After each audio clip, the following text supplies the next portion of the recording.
She was standing in the rain with both arms out, not waving one down, blocking one. My cab, both palms flat against the passenger window, like she was stopping traffic by sheer intention, water running down her face. And the look in her eyes wasn't desperation. It was the look of a woman who has already run the numbers and landed on the only option left. The driver hit the horn. She didn't move. It was a Thursday evening in October, the kind of rain that comes sideways, and I had been in court for 11 hours defending a land dispute that had somehow become about a fence, a survey error from 1987, and the dignity of two families who had once been friends. I had won, which should have felt better than it did. I had a flight to catch in the morning for a deposition in Cincinnati that I was not looking forward to, and a cab I had been waiting 12 minutes for in front of the courthouse steps, and I was about 30 seconds away from my first meal since 6 in the morning. Then a woman blocked my cab. I rolled down the window. She leaned in, rain dripping from her hair, and she said, "I know this is crazy. I know you don't know me, but I need a husband for about 45 minutes, and you are the only person on this street who looked like you might say yes." I looked at her. "How do you know what a person who might say yes looks like?" I said. "You haven't told the driver to go?" She had a point. I opened the door. She got in. The driver looked at us in the rearview mirror with the expression of a man who has seen everything and finds nothing surprising anymore. "Where are we going?" I said. She gave an address on the Upper West Side. Then she turned and looked at me properly for the first time, which is when I noticed she was wearing what had probably been a very nice blouse before the rain got to it, and that she was carrying a very small evening bag that did not have room in it for anything practical, and that her hands were shaking slightly in the way that has nothing to do with the cold. "My mother had a stroke 2 weeks ago," she said. "She's fine. She's recovering. She's going to be okay. But when she was in the hospital, in those first hours when nobody knew yet what was happening, she kept asking for my husband, kept saying she needed to know he was there before she stopped. Reorganized. I've been telling her I was married for 2 years. She's in Belize. I don't get to see her often. And the lie got bigger every time. And then she had the stroke, and I realized what I'd been doing. She got to New York 3 days ago. She's staying for 3 weeks to recover. And tonight is dinner. At your apartment?" I said. "At my apartment? With your husband?" "With my husband, yes." The cab moved uptown through the wet streets. "What happened to the actual husband?" I said. "The theoretical one. He never existed. I told her I met someone 2 years ago because she was starting to worry about me, and then I told her we got engaged because she was so happy about it, and then the engagement became a marriage, and I kept saying we'd have a proper celebration when I had time, and then she had the stroke, and I understood that I had spent 2 years making my mother happy at a distance, and now she was here, in person, and she was going to meet a man who does not exist." The rain on the cab roof was loud in the silence after that. "How long have you been practicing law?" she said. I looked at her. "What makes you think I'm a lawyer?" She looked at my briefcase, then at my courthouse lanyard, which I had apparently not taken off. "Right," I said. "I'm Marisol," she said. "Patrick," I said. "Will you do it?" Outside, Columbus Avenue was a blur of wet headlights and people running under umbrellas between awnings. I thought about the Cincinnati deposition, about the sandwich I hadn't eaten, about the particular kind of tired that settles into you after 11 hours of someone else's dispute about a fence. "Tell me about your mother," I said. Marisol looked at me for a moment. "Why?" "Because the husband should know something about the woman he married and the mother-in-law he's meeting. And right now, I know your husband doesn't exist, and your mother had a stroke, and that's not enough to work with." She was quiet for a beat. Then, "Her name is Esperanza. She's 64. She taught primary school in Belize City for 31 years. She has very strong opinions about food and will ask you about yours within 4 minutes of meeting you. She's been a widow for 12 years, and she handles it by staying busy. She thinks I work too much, which is true, and she thinks I need someone who will make me stop working, which is how my imaginary husband became a person who reminds me the world doesn't end at 5 o'clock. Those are the words I used. I sent her a photograph of us, cropped stock photo. She has bad internet. It worked, and she refers to him as Patrick. I let that land. "His name is Patrick," I said. Marisol stared at me. "My name is Patrick," I said. Something shifted in her face. The specific expression of a person watching a terrible plan accidentally develop a load-bearing coincidence. I know. That's not possible. And yet, she made a sound that was not quite a laugh and not quite anything else. "She's going to ask how we met." "What did you tell her?" I told her we met at a work function. You're in finance. He manages portfolios. I'm a litigator, I said.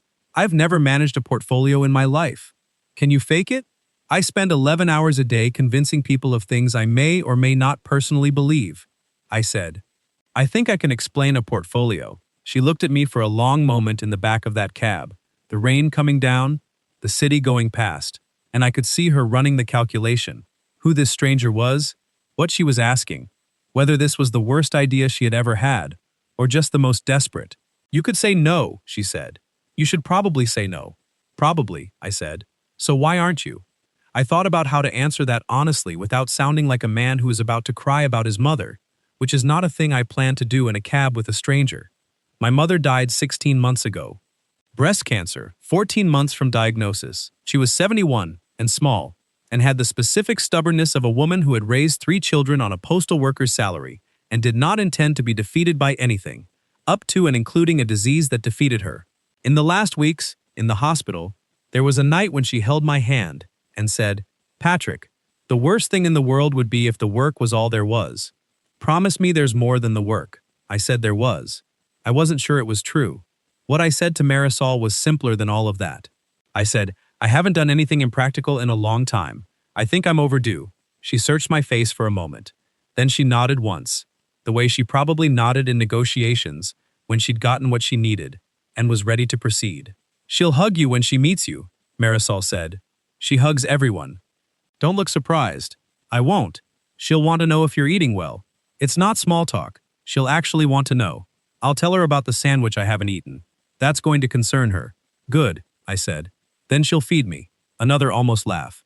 This one slightly less controlled than the first.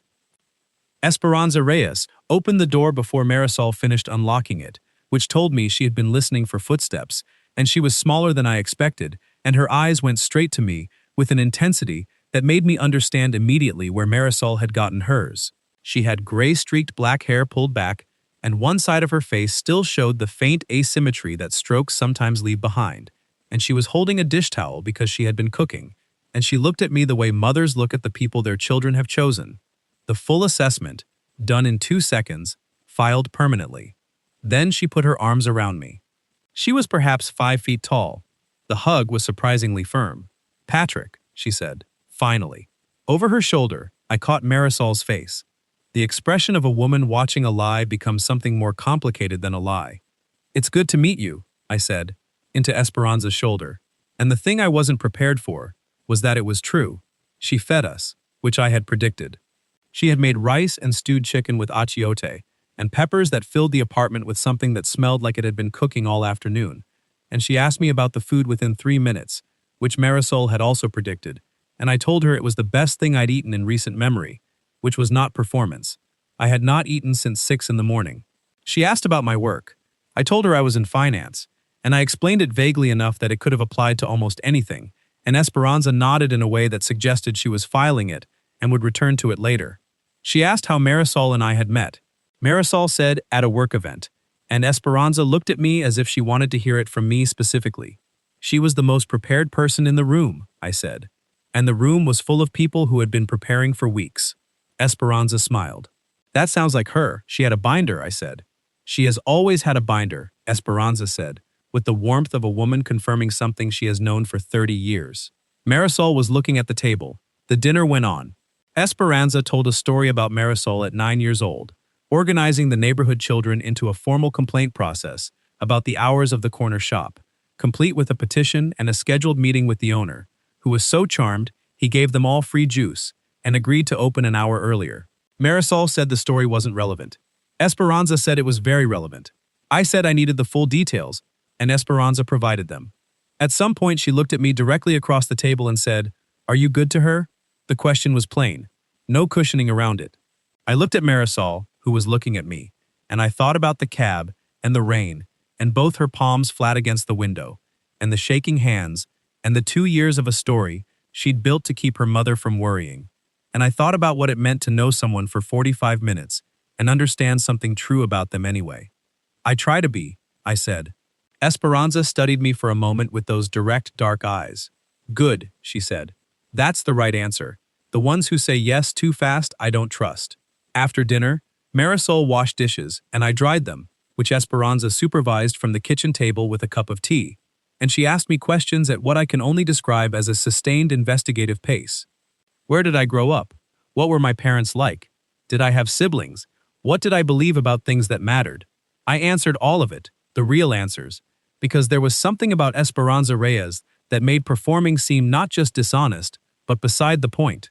I told her I grew up in Queens, that my father drove a bus and my mother processed mail, that I had two brothers, and that we were close in the way of people who live at some distance and make the distance feel small when they're together. I told her my mother had died 14 months ago, and that I missed her in the way of someone who still turned to say things and found nobody there. Esperanza was quiet for a moment. What would she think of Marisol? She said. It was the kind of question that has no safe answer, except the true one. I thought about my mother, about the standard she had held without ever stating it, which was simply, is she someone who improves the room by being in it? She would think she was formidable, I said. She had enormous respect for formidable women. She was one. Esperanza looked at me over her tea. She raised you well, she said. I left at 10:30. Marisol walked me to the elevator. The hallway was quiet, the kind of quiet that settles into apartment buildings after the evening is over and everyone has gone back to their own lives. She crossed her arms, uncrossed them. I don't know how to. You don't have to, I said. I put you in an impossible situation. You put yourself in an impossible situation. I walked into it voluntarily. She looked at the elevator numbers. She liked you. I know. She doesn't like most people that fast. I know that too. The elevator came. I put my hand in the door to hold it and looked at her. This woman who had blocked a cab in the rain with both palms out and had the kind of eyes that didn't let you get away with anything, and who had spent 2 years building a fiction to protect her mother from worry, which is the kind of thing a person does when they love someone more than they're comfortable admitting. The part I told her about you being the most prepared person in the room, I said. That was true. I've been in a lot of rooms. She looked at me. Patrick, she said. Marisol, I owe you a dinner. You fed me. Your mother fed me. A dinner where I know your last name first. The elevator was making the sound it makes when it has been held too long. Callahan, I said. Patrick Callahan. I'm in the book. Nobody's in the book. I'm the last person in New York who is still in the book, I said. My assistant thinks it's embarrassing. I think it's a form of optimism. She almost smiled. There had been a version of that smile all evening, kept mostly in check, and this was the furthest it had gotten. I got in the elevator. The doors closed. She called 2 days later. Not to tell me how the rest of the visit went, not to explain anything, just to say that her mother had asked about me that morning, and she had told her I was traveling for work, which was true, I was in Cincinnati, and that she had thought about what I'd said about being the most prepared person in the room, and she wanted to return the observation. She said the most prepared person in the room she'd been in today was me, 11 hours in court over a fence, still willing to stop for a stranger in the rain. She said she wanted to know what made a person like that. I said that was a long conversation. She said she had time. I said I had a deposition at 9. She said call me after. I did. The rest is not a sudden thing. It's a slow thing, built in the way that real things are. Incrementally, sometimes awkwardly, with the particular pace of two people who are both professionally trained to find the holes in an argument and cannot always turn that off when they go home. We are better at it now than we were. We are still working on it. Esperanza came back to New York 4 months later for what she called a visit and what Marisol and I recognized as an inspection, and she stayed for 2 weeks and cooked every night and asked me more questions. Different ones. The kind you ask when you already know the first round of answers and want to know what's underneath. On the last night, she took my hand at the dinner table and said, I knew when she told me about you. I knew before I met you, but I wanted to make sure you knew. Knew what? I said. That she is not easy, Esperanza said. She has never been easy. The neighborhood owner called her aggressive. Her teachers called her intense. I called her exactly what she was, a person who knows what matters and does not waste time on what doesn't. She squeezed my hand. Most people cannot keep up.